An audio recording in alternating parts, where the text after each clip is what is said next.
दोनच त्यावर दिले.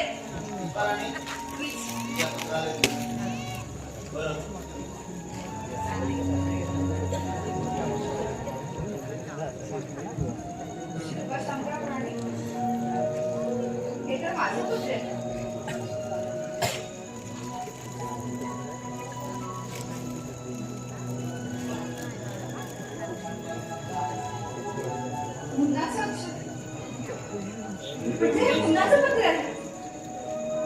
तुझ्या आभारी म्हणण्याचा आशीर्वाद.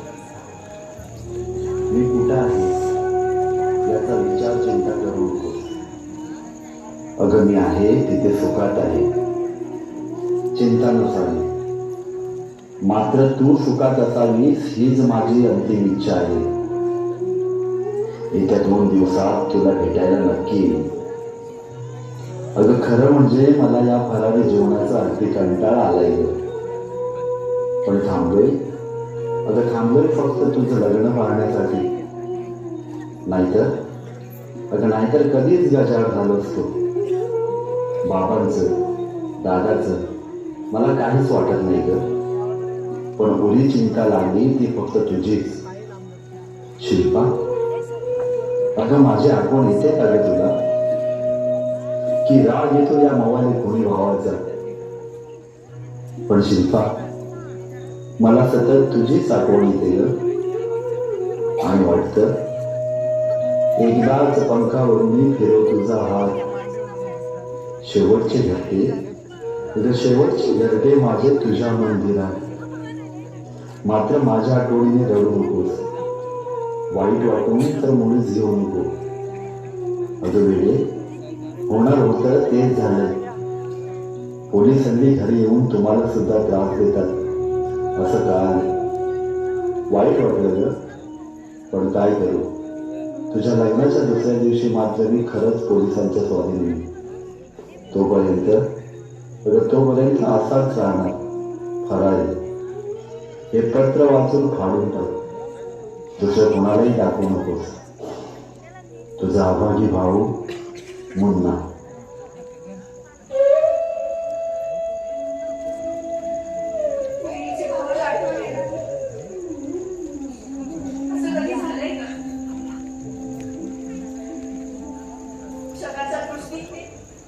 तू कदाचित वाईट असशील रे.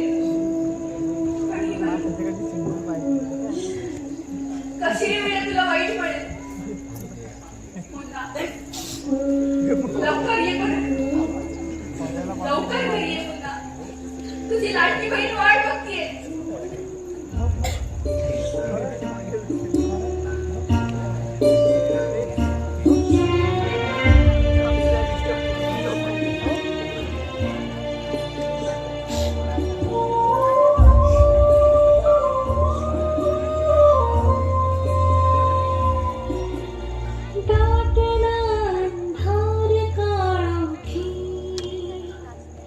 जीव पेटला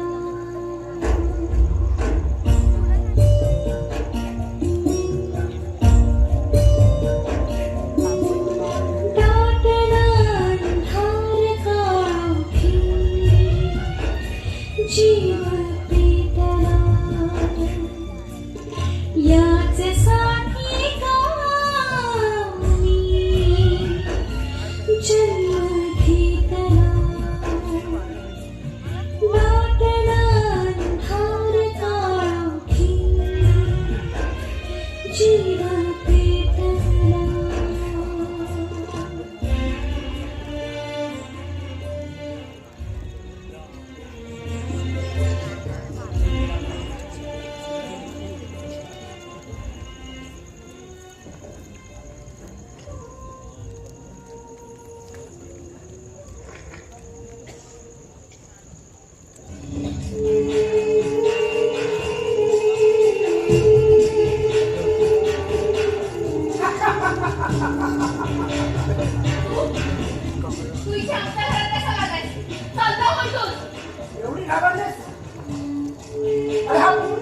घाबरतो.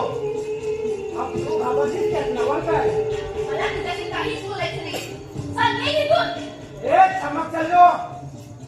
दादा रुबाब मत कर साली. नहीं तो उठा कर ले जाऊंगा. नाऱ्या दादा म्हणतात मला. अक्षित दादा, तो तुझा रवी. मी सुद्धा एका वाघाची बहीण आहे.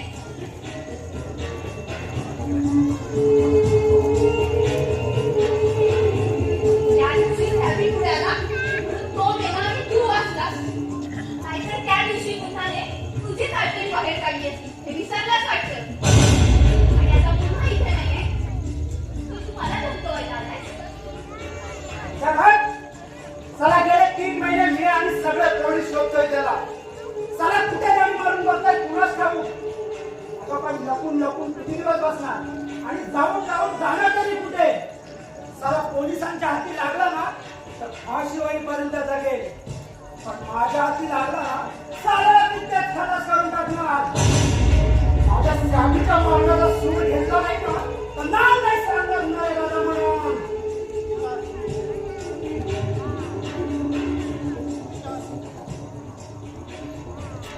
दुसरा कुठला सरकारी येतंय रे तुला?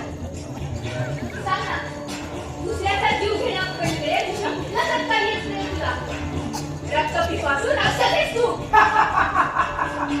मी राक्षस? हा?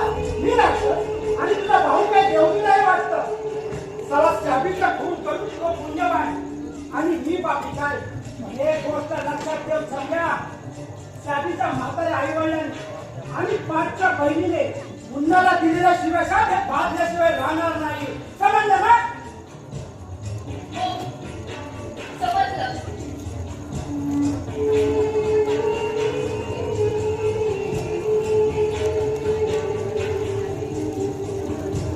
सगळा एरिया तुला भावतो.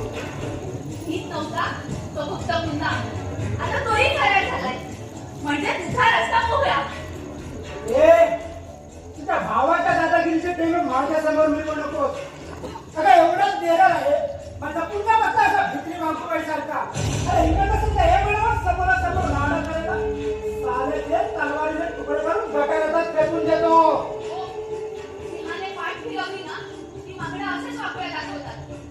पण समोर आला की जीवाच्या भीतीने किंचाळत पळ काढतात. तसा तू तुझी ताकद त्याच दिवशी सर्वांनी ओळखली. आता जास्त माझ्या नदी लागू नकोस. पोलिसांचा ससेमेळा जर पाठीशी नसता ना तर गुन्हाने आपल्या इथं कधीच दाखवला असता. देवानेच ते धोका आणि तुझ्यासारखा पिसाळलेला कुत्रा असा मोकाट सुटलाय. हे क्षम्या तू समजलं बात कर. चला आपली खोपडी सटकली ना बाई कोणी ओळखत नाही. वेळेला तुला सुद्धा हातपार करून टाकीन. अरे महादेवा, तू तुझ्यावर माझ्याबरोबर बरोबरी करण्याआधी हातात बांगड्या भरून ये. असं माझा पण त्या नराला त्याचा बदला घेतल्याशिवाय राहणार नाही. सांग, तुला काय करायचं ते कर. त्या इतर पायांसाठी तू मला समजू नकोस. कळ काढून घरात बसण्याची नाहीये ही शिल्पा. अगं यापुढे मी काय करणार आहे दिसेलच तुला. पण त्यापूर्वी तुझ्या भावाला नेस्त नाबूद करणार आहे मी. कोणत्या एरियात राहतो तो? मला माहित नाही. तू त्याची बहीण आणि तुला माहित नाही? खोटं म्हणू नकोस. खरं सांग कोणत्या एरियात लपलाय तो? सांगितलं ना मला माहित नाही म्हणून. चल निघ इथून.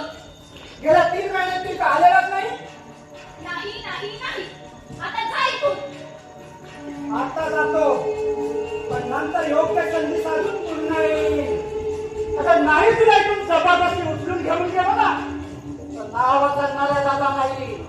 मसाला पाहतो ना किती दिवस लपून राहतो. मग ही बहिणीचा आपण वाचवायचा. पण तो येण्याअगोदर तुझ्या आपण लुटलेले असेल आणि त्याचा मरणही जवळ आलेला असेल. चल येतो मी.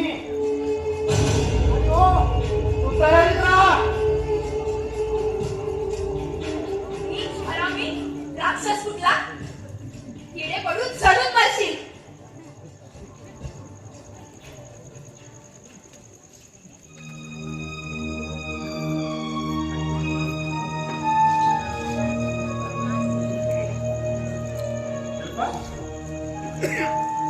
बाबा शिप्पा कुणाचा पत्र आहे ते? अहो माझ्या मैत्रिणीचं आताच पोस्टमॅन घेऊन गेला. पण तू अशी गोंधळलेली का? आणि माझ्यापासून लपवण्यासारखं आहे काय त्या पत्रात? काही नाही हो बाबा. नमस्कार, आशीर्वाद एवढंच. दे पत्र दे इकडे. अहो बाबा, ते माझ्या मैत्रिणीच आहे. तुम्ही वाचून काय करणार ते? मुकाट्याने पत्र दे बोल. दे इकडे.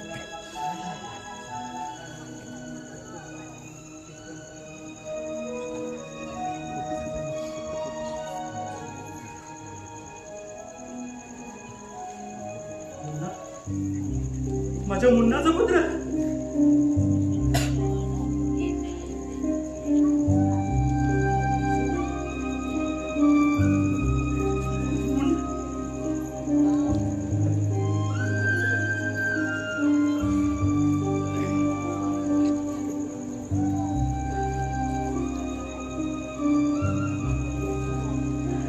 मुन्ना,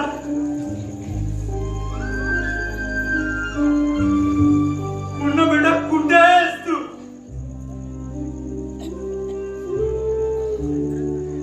कसा आहेस? अरे काय करून बसलास रे राजा? काय करून बसलास?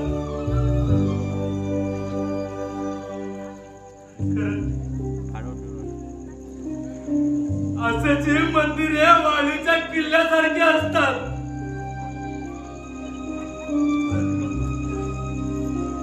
हा म्हणता उद्ध्वस्त होणारे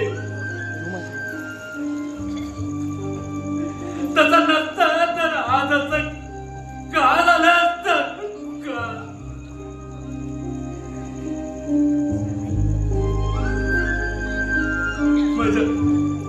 माझ्या मुन्नाला इंजिनियर बनायचं, डॉक्टर बनवण्याची इच्छा होती माझी.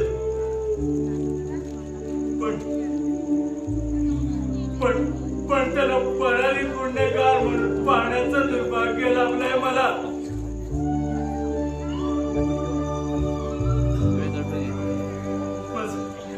माझ्या बापाचा हृदय आक्रंदन करतात माझ्या लेकासाठी.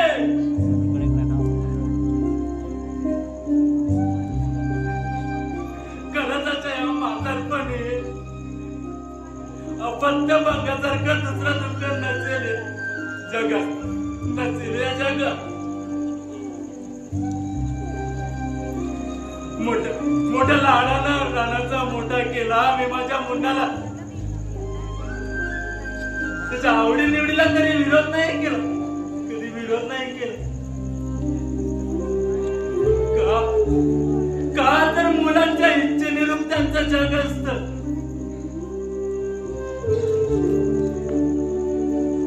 माझ्या मुन्नाची परारी फार मोठी होती, फार मोठी होती. पण दुर्दैवाने त्याचे पंकज छाटून टाकले, पंकज छाटून टाकले. आणि डोळा पगडा करून लाचार जीवन जगण्याची पाळी आली त्याच्यावर. लाचार जीवन जगण्याची पाळी आली त्याच्यावर. लाचार जीवन जगण्याची पाळी आली त्याच्यावर. नमस्कार बाबासाहेब, नमस्कार. कोण आपण? आम्हाला बघितली नाही. बराबर नाही. कसा ओळखेल? तुम्ही आम्हाला कधी बघितलाच नाही.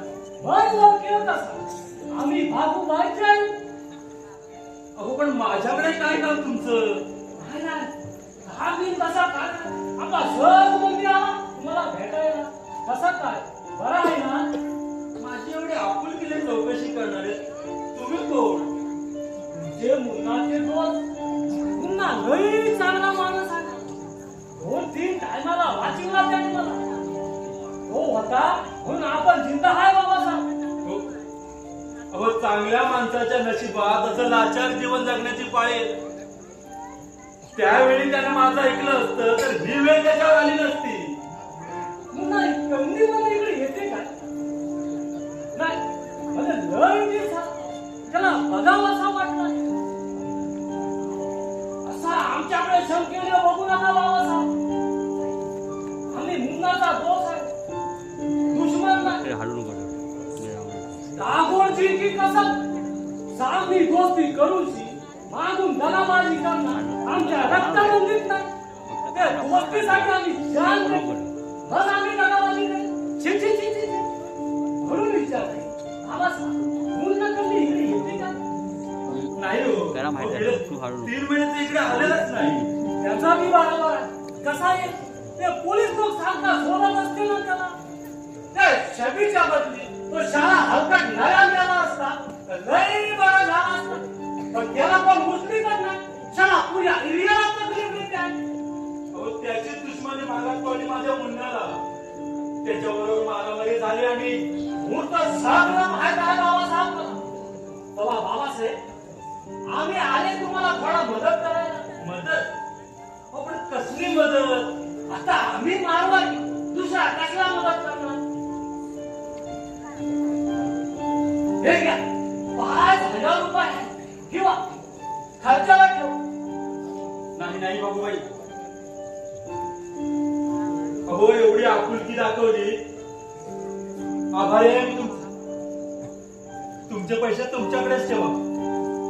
अहो, मुलाच्या दादागिरीवर लाचार जीवन जगणारा बाप नाही मी. ठेवा ते पैसे तुमच्याकडे. ठेवा. आपला काहीतरी समाजमध्ये गडबड झाली आहे बाबासाहेब. व आपल्याला लाचार कोण बोलेल. मुन्नाचा भाव बी देता तुम्ही बी घरीच असते. तेव्हा मुन्नाचा बोट म्हणून आम्ही आले तुम्हाला थोडा मदत करायला. किंवा हे पैसे नाही. खर्चाला ठेवा. नको नको बाबू. नाही. अहो, माझा निश्चय कायम आहे. अहो, एक वेळ उपाशी मरेल पण कुणाची मदत करून लाचारी पत्करणार नाही. येऊ शकतात तुम्ही. मग आता आम्ही काय बोलणार नाही. बरं शिल्पाबेन कुठे गेला. बाहेर गेला काय. आहे आहे. शिल्पा. हे शिल्पा. शिल्पा. जय भाऊ तुम्ही बऱ्याच दिवसांनी आठवण झाली मुन्नाची. तसा नाही शिल्पाबेन. आता मुन्नाबा इकडे नाही. मग आम्ही कशाला येणार सारखा सारखा. आणि सारखा सारखा घरामध्ये आला कशाला बाहेर गेलो काय बोलती. मग आज कसे काय आले तुम्ही? आपला सहज मंदिर आला तुम्हाला भेटायला. बर मुन्ना घरामध्ये नाही काय. तुम्ही बरा आहे ना. बरं कसं जातोय तो दिवस आपल्याला समजून दुसऱ्या दिवसाची वाट बघायची. दुसरं काय. शिल्पाबेन असा नाराज काय होते. आता एक भाव फरारी झाला पुन्हा दुसरा भाव अजून काही मिळाला नाही. जय भाऊ पहिल्या खेपेला इकडे आला तेव्हा तुम्ही भाव बोलला नाही. मग मी आता मरे पवन भावच झाले. तेव्हा तुम्ही नाराज मंदिर आहे हुशारी मंदिर आहे समजला. जय भाऊ तुमच्यासाठी धीर देणारी माणसं भेटली की क्षणभर बरं वाटते या कोंडलेल्या मनाला. काय बी धास्ती करायची ना. तेव्हा मी आले तुम्हाला थोडा मदत करायला. ठीक आहे 5,000 रुपये आहे. बाबासाहेबांना आम्ही देत होता पण त्यांनी नाही घेतले. ठेवा खर्चाला ठेवा. नाही जय भाऊ भावाचं प्रेम दिलं हेच खूप झालं. मी हे पैसे घेणार नाही. मला ठाव आहे मानी भावाची तू मानी भेट आहे. मग भावाकडून गेल्यात काय हरकत आहे. घे मी नाही हो. घे मी. अहो आता आम्ही काय बोलणार. तुम्ही घेते पण नाही. ठेवा खर्चाला ठेवा. जय भाऊ खरंच नको. ठेवा का. विजय तू ये ना.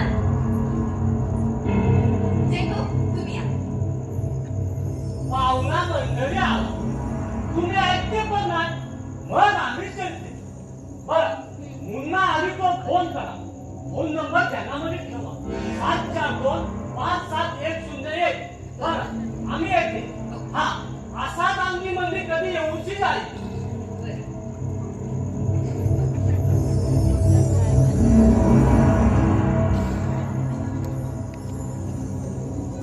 शिल्पा काय प्रकार आहे हा. कसला प्रकार. आता इथं मी प्रत्यक्ष माझ्या डोळ्याने पाहिला तो. झूम करत कोण आहे तो मारवाडी. तो मुन्नाचा मित्र आहे. मुन्ना घरात नाही हे तुला माहित असून तो इथं आला कशाला. बाबांना आणि मला भेटायला आला होता. तुला भेटायला? तुला भेटायला तुला असं सांगताना तुला लाज वाटली नाही? माझ्या मनात पाप नसताना सत्य सांगायला मी का घाबरू? सत्याला पाप घाबरतं, पुण्य नाही. आणि हे भेकट मत संशयी असतं. साप दिलाचा माणूस कधीच संशय घेत नाही कोणावर. माझा संशय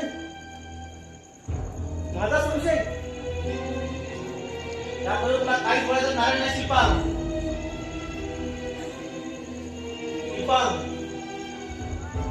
अगं तो मारवाडी मुन्नाचा भाव असेल, मुन्नाचा मित्र असेल, पण तो तुझा भाव नाही. समजलं? त्याला माणुसकीची कणव आली ना, म्हणूनच तो ते पैसे देत होता. तो जैन मला आपली बहीण मानतो. केवळ त्याच बंधू प्रेमापोटी तो ते पैसे देत होता. म्हणजे माझा संशय विनाकारण आहे असं म्हणायचं का तुला?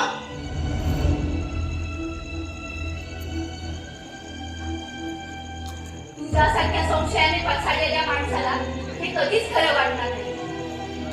पण जोपर्यंत माणुसकी, मानवता जिवंत आहे ना, तोपर्यंत हिंदू, मुस्लिम, गुजराती, मारवाडी हे सगळे बंधू भगिनीच्या नात्यानेच वागतात. शेवटी श्रेष्ठ आहे ना ही माणुसकी आणि मानवता. शिल्पा तत्त्वज्ञान मला काही अजिबात वेळ नाही. अगं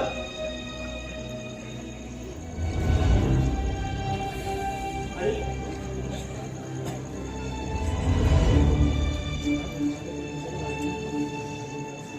शिल्पा तुझे तत्त्वज्ञान ना तुझ्यावर ठेव. त्याबद्दल मला काहीच विचारत नको असणार तू. समजला? म्हणजे तुला म्हणायचंय काय नक्की? ऐकायचं तुला?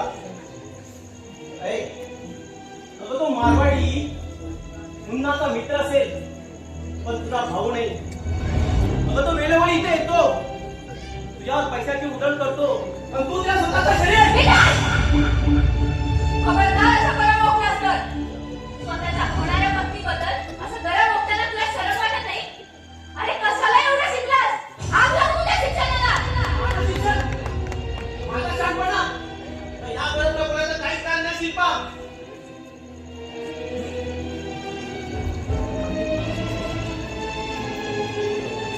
ठीक आहे. मग काय निर्णय आहे तुझा? शिल्पा यापुढे मी तुझ्याशी लग्न करणार नाही. ठीक आहे, तुझ्या मुखातून बोललास ना, हेच ठीक आहे.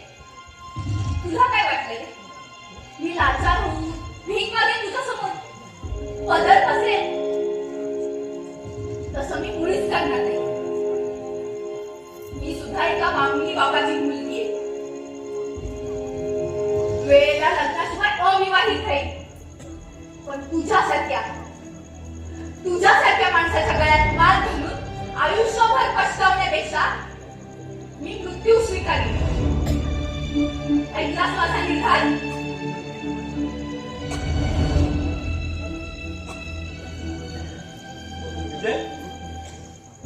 काय झालं रे? शिल्पाची रडवेचरणे आत गेली. काय झालंय काय तुमचं? बाबासाहेब अहो यापुढे मी शिल्पावर लग्न करणार नाही. अरे पण का? काय शक्य नाही? बाबासाहेब हा प्रश्न तुम्ही तुमच्या त्या लाडक्या लेकीला विचारला असता तर फार बरं झालं असतं. स्पष्ट बोल काय ते विजय. अरे चारी बाजूने हैराण झालोय मी. त्यात हे नवीन संकट उभं राहिलं माझ्या समोर. काय झालं काय तुम्हाला एवढं भांडायला? बाबासाहेब माझ्या आई वडिलांनी शिल्पावर लग्न करायला नकार दिलाय. काय? अरे पण का? कारण काय? एका पुण्याची बहीण आहे म्हणून. ती एका पुण्याची बहीण आहे म्हणून? खरंय ती एका पुण्याची बहीण आहे खरंय. अरे पण खून भावाने केलाय, बहिणीने नव्हे. आणि भावाच्या अपराधाचं कापड बहिणीच्या माती मारून तिच्या आयुष्याची ओळी करण्यात काय अर्थ आहे? हे वास्तविक तुझ्या विद्यमान आई वडिलांना कळायला होतं. माझे वडील आई जुन्या मताचे करारी वृत्तीचे हे तुम्हाला सुद्धा चांगलं ठाऊक आहे बाबासाहेब. त्यांना विरोध करून मी लग्न केलं असतं तर लग्नाआधीच मला घरात बाहेर असतं.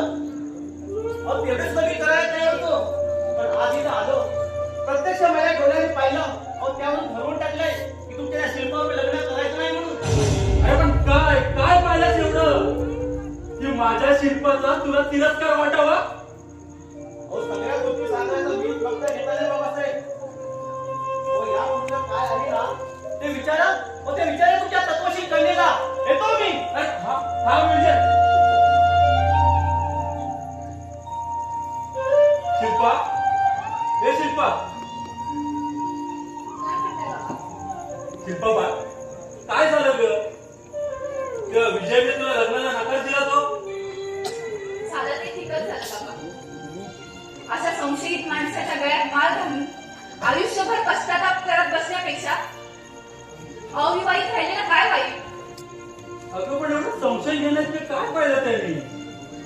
भाऊबाई जैन आणि मी इथं बोलत बसलो. तितक्यात विजय आला. त्याला मी खूप समजवण्याचा प्रयत्न केला, पण त्यांनी ऐकूनच घेतलं नाही. शेवटी लग्न होणार नाही असं स्पष्ट सांगितलं. मग मीही खूप बोलले त्याला. असं बोलून कसं चालेल कोणी? अगं आपला वधू पक्ष. मी समजूत काढतो विजय. ऐकेल तू? थांबा बाबा, माझं लग्न नाही झालं तरी चालेल, पण माझ्यासाठी, आपल्या पोटच्या पोरीसाठी तुम्ही लाचार होऊ नका. अगं कधी कधी लहानासमोर थोराला रांगत जावं लागतं. विजय अजून तसा लहान भाषा नाही. रागाच्या भरात काही कमी बोलला असेल, त्यात वाईट वाटून देऊन मी समजून काढतो त्याची. ऐकते तो, काळजी करू येतो.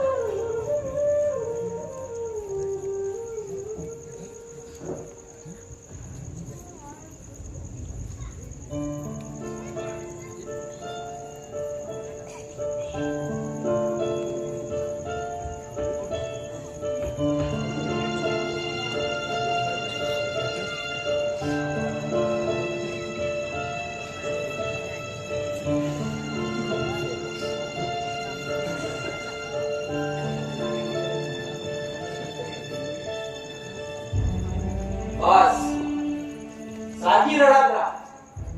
गेले 3 महिने हाच कार्यक्रम चालला शिल्पाचा. का तो लाडका भाऊ फरारी आहे म्हणून? अरे नाहीतरी कुठेतरी जिवंत आहेच ना. मेला तर नाही ना तो. दादा, हे काय बोलतोयस तू?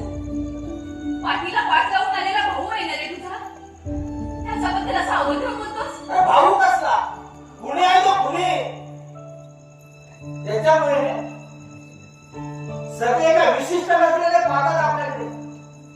एका भूमिष्माचा भाऊ म्हणून दूर पाळतात आपल्यापासून.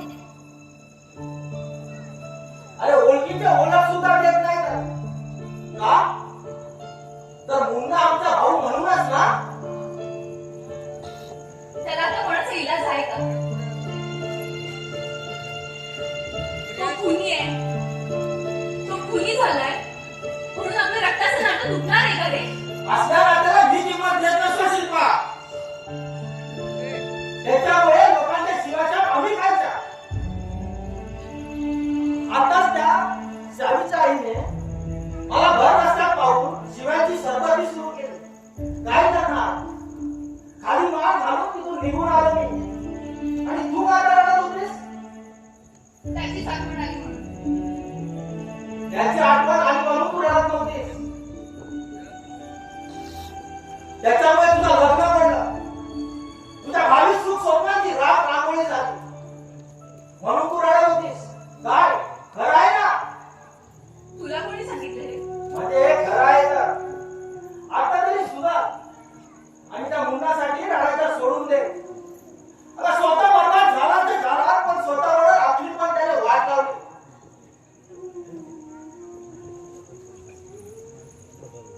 शिल्पा आज जा तुझं काम कर.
त्यानं तर जगवलंय ना आपल्याला. हो तो एक फरिश्ता आहे, फरिश्ता. आपण को खात्री आहे सोबत. कोणताच आपला मुलगा निर्दोष सुटणार काय. सारा वकीलच आपण मोठा करणार आहे रे. त्याला अजून खूप वेळ आहे. आतापर्यंत पुन्हा पोलिसांना सापडलेला नाही. बारावीचा आहे तो. काय बोलल्या ही अशी मरणाची दारू पिऊन तुम्ही त्याला मोठा वकील करणार काय. अरे ही सर खाली गंमत आहे. तू खाली देखता रहो. ये सारी दुनिया है ना झुकती है, लेकिन अपन जैसा झुकने वाला चाहिए. हे काय पाहतोय ना तू असा धडपडतोय आणि मी तुला हा सावरतोय. जा आता घरी जाऊन झोप. कसला घर घेऊन बसला सिया. कसला घर घेऊन बसला. घर नाही सारा भी नहीं यार. अपन अकेला है ना, अकेला ही जाएगा. कौन रहेगा आपको यार दुनिया. कौन रहे लहान होतो मी. आता मोठा झालो, तरुण पण झालो.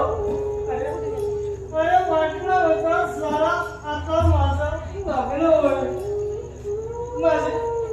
माझ्या हाताची बायको घराची. मला गांच्या पोरं होते. मला बाबा म्हणून हात मारते. अरे पण कसलं काय यार, कसलं काय. अरे सारा कोण पोरगीच नाही आपल्याला. सारा कोण पोरगीच नाही आपल्याला. अरे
अगं मग काय करू वेडे? अगं तुलाच भेटण्यासाठी असा धडपडत आलोय ग. अगं पोलिसांना फसवण्यासाठी हा असा वेश परिधान केलाय. शिल्पा, अगं बरी आहेस का तू? पुन्हा हे काय वेडे? अगं असं रडायचं नाही. अगं नशिबाचे भोग कुणाला चुकलेत का? बाबा आणि दादा बरे आहेत ना? पुन्हा गेले 3 महिने कुठे होतास तू? अगं असाच जगाच्या पाठीवर कुठेतरी. पण माझ्याबद्दल विचार आणि चिंता करू नका शिल्पा. बरं तुझ्या लग्नाचं काय झालं? अगं काय म्हणतोय विजय? विजयने नकार दिलाय लग्नाला. काय? काय सांगतेस काय शिल्पा? पण का? कारण मी एका खुनीची बहीण आहे म्हणून विरोध केला ते साईवडिलांनी आमच्या लग्नाला. शेवटी माझ्या बापाच्या पूजेचा प्रसाद अगं तुला सुद्धा मिळायला म्हणायचा. हे देवा, अरे पुन्हा मी गेला, त्याची शिक्षा माझ्या बहिणीला का? अरे हे जगत आणलंय, ही नीती आणली आहे. अरे पण मी म्हणतोय असं का? शांत हो पुन्हा. आता ओरडून आणि पश्चाताप करून काय उपयोग होणार आहे का? अगं पण माझ्यामुळे तुम्हाला लागलेला हा डाग, माझ्यामुळे तुझ्या आयुष्याचं हे होणारं वैरण वावंट मला पाहणार नाही ग. अगं मी ते सलनाच करू शकत नाही. शिल्पा, अगं विजय कुठे भेटेल मला? घरी असेल का तो? त्याबद्दल मी तरी काय सांगू रे? तो ऐकून घेण्याच्या मनस्थितीतच नाहीये आणि तू त्याला भेटणार नाहीयेस. काहीच उपयोग होणार नाही त्याचा. आणि शिवाय पोलीसही तुझा मागे दिवसातून 3-4 वेळा तरी इथे येऊन जातात. अगं पोलिसांची मला मुळीच भीती वाटत नाही ग. आज ना उद्या एक दिवस ते मला पकडणारच. अगं मला चिंता सरते ती फक्त तुझ्याच लग्नाची. माझ्या लग्नाची चिंता नको करू. माझं लग्न नाही झालं तरी चालेल, पण तू लवकर घरी ये. तू लवकर घरी ये. घर वेळे आता तुझ्या या मुन्नाच्या नशिबात घर नाही ग. घर नाही. आता ही 4 भिंतींची अंधार कोठडीत आयुष्यभर सोबत करेल मला. अगं किंवा होईल फाशी. माझा मृत्यूला मगर निघते.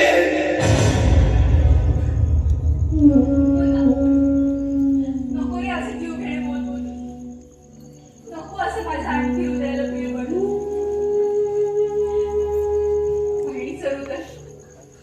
रात्रंदिवस आग्रह करतो तुझ्या विचाराने. तू लवकर घरी ये. तू लवकर घरी ये. ते मी तुला एवढ्यातच नाही ग सांगू शकत. मी त्या विजयला येत्या 2 दिवसात भेटतो. अगं त्याला विनंती करतो. अगं वाटल्यास त्याचे पाय धरून पुन्हा स्वतःला बादशा समजणार, कुणासमोरही न वागणार. पुन्हा बोलतो हे. अगं मग काय करू शिल्पा? अगं शेवटी परिस्थितीच तशी निर्माण झाली. आज मी त्या विजय समोर नतमस्तक होणार आहे.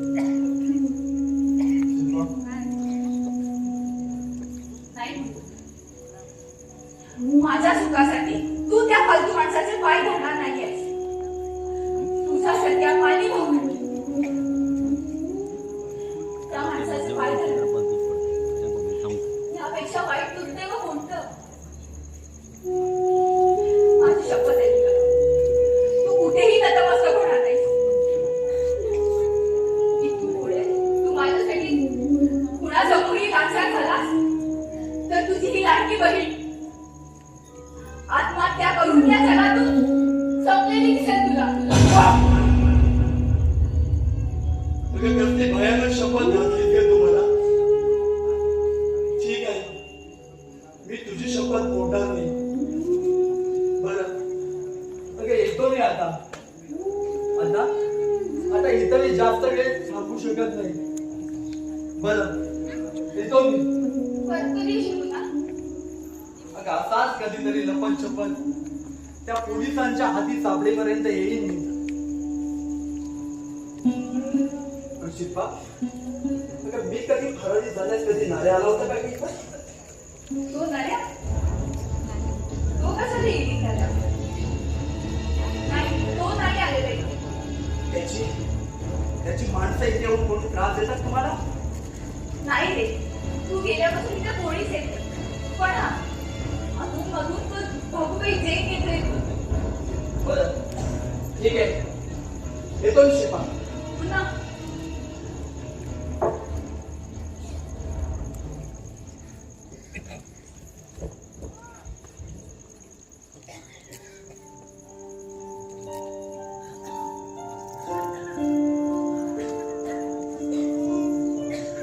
तू काही पण म्हण सोबत. अरे मला त्या गोष्टीवर करायचा संशय आला का? कारण आपण जिन्याने वर येत होतो आणि ती खाली जात होती. आपल्याला पाहून ती दचकून क्षणभर थांबली आणि मान खाली घालून निघून गेली. सुबोध, मला असं वाटतं तो आपला मुन्ना करायला जावा. काही तरीच काय बोलताय बाबा? अशा गोष्टी दिवसा ढवळ्यात मुला इथं शक्य तरी आहे का? आणि अशा अवस्थेत शक्यच नाही. तुम्हाला भास झालाय, दुसरं काही नाही. सुबोध, अरे अजूनही माझं मन शासन काय रे. अरे आपल्या ह्या गल्लीत एकूण एक हिंदू बिराडे राहतात. मग ही मुसलमान बाई कोणाकडे आली होती? तो आले असेल कुणाकडे तरी. नुसता विचार करून तुम्ही डोक्यात त्रास करून घेऊ नका. आज त्याला बघून आराम करा.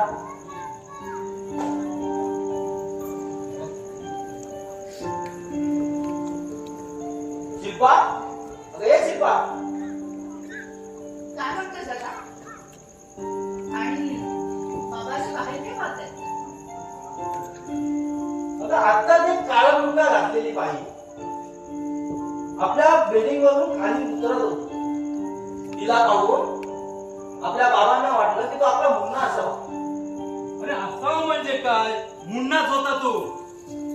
होय तो मुन्नाच होता. काय काय सांगतेस का शिल्पा? तो आपला मुन्ना होता? हो अशा अवस्थेत चुकत तो इथे आपल्याला भेटायला आला होता. मी भेटली पण दुर्दैवाने तुमची भेट झाली नाही. शिल्पा, काय म्हणत होता का माझा मुन्ना? बरा आहे ना? तसा बराच आहे मला.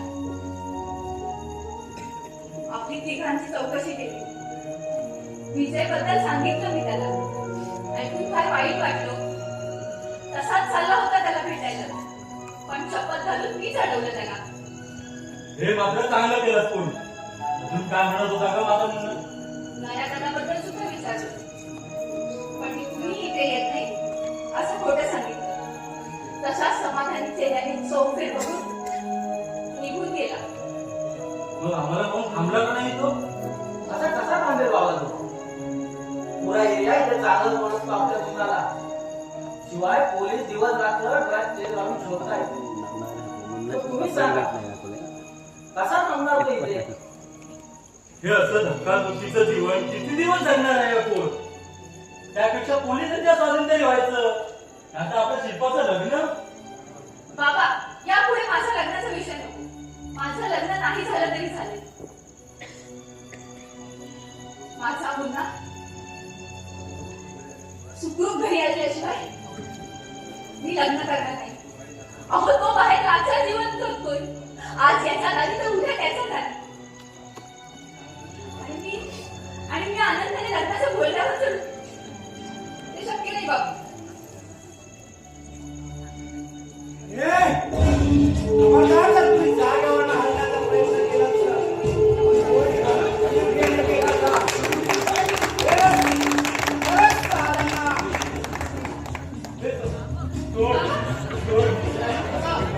आधी गाडी तयार आहे. आणि आजूबाजूला गॅस सुद्धा पेरून ठेवले. पास. चारी बाजूला पोलीस लावायचं. पोलीस पोलीस तर पोलीस नाही यावेळी. आणि ही वेळ चांगली आहे. चल उचल या चालेला. तुझा जीवच गेला. आता जीव घेण्याला हत्यारा यावेळी आमच्याकडे नाही. आता आज तुला इथून जबरदस्त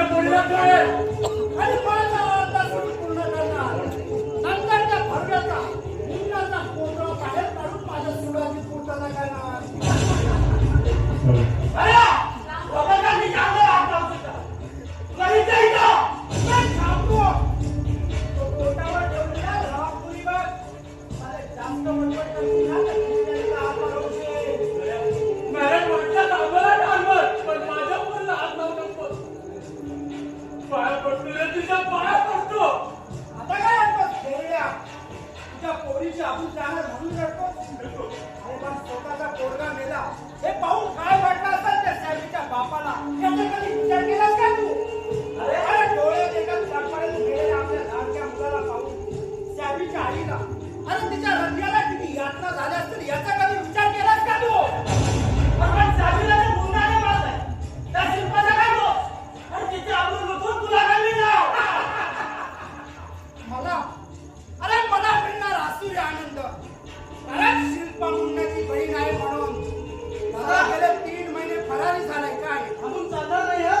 कोणी पोलिसांना फोन केला तर सर्व वांदे होतील. तेव्हा चल आपण चल चालीला. माझ्या ए, अंगाला- कोण आहे? ए, कोण माझ्या मुलीला? ए, कोण?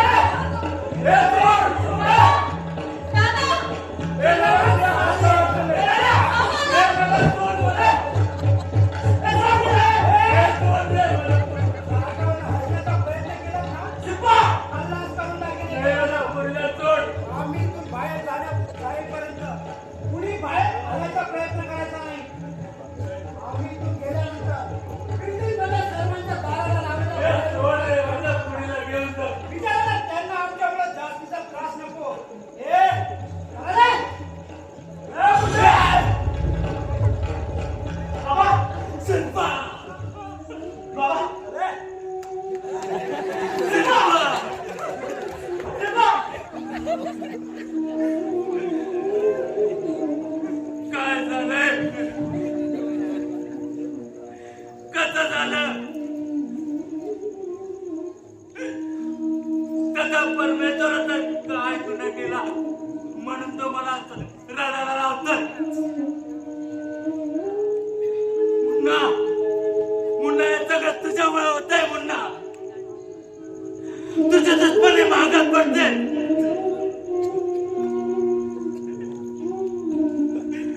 शिल्पा, शिल्पा बेटा, कुठं आहेस तू? कुठं आहेस? अगं कुठं शोधू मी तुला?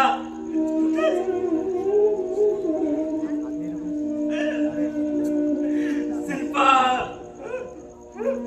शिल्पा, पोरे शिल्पा, तो तो तो नराधम तुला टार सुद्धा मारून टाकेल. तुझ्या आबरू लुटून. कुठं शोधू मी तुला ग शिल्पा? शिल्पा, शिल्पा! बाबा, बाबा शिल्पा कुठे आहे? बाबा, मुन्ना, बाबा, बाबा शिल्पा कुठे गेली? मुन्ना! बाबा शिल्पा कुठे गेली? अरे काय सांगू मुन्ना? कुठल्या तोंडाने सांगू? अरे बाबा, ते नरेशने साथीदारांचा आपल्या बिल्डिंगला वेढा घातला. सगळ्यांचे दारं बंद करून तो आपल्या घरात घुसला.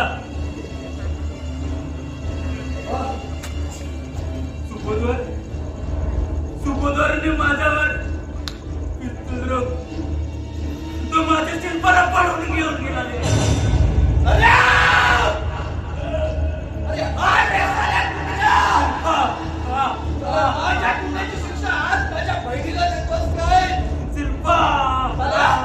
अरे एक कसा बोल? आता 20 प्लस सामोरे येऊन माझ्या बहिणीशी उपकार करणार. शिल्पा, अरे भेकर साल्या, आता तुझ्या जीवात भरले. नियतीने हा डाव साधला, नशिबाने हा खेळ मांडला, काळाने हा घाव घातला. नियतीने हा डाव साधला, नशिबाने हा खेळ मांडला, काळाने हा घाव घातला. अशी समाजासाठी लढणाऱ्या बाप आणि मुलाची एक विलक्षण कहाणी. अशी समाजासाठी लढणाऱ्या बाप आणि मुलाची एक विलक्षण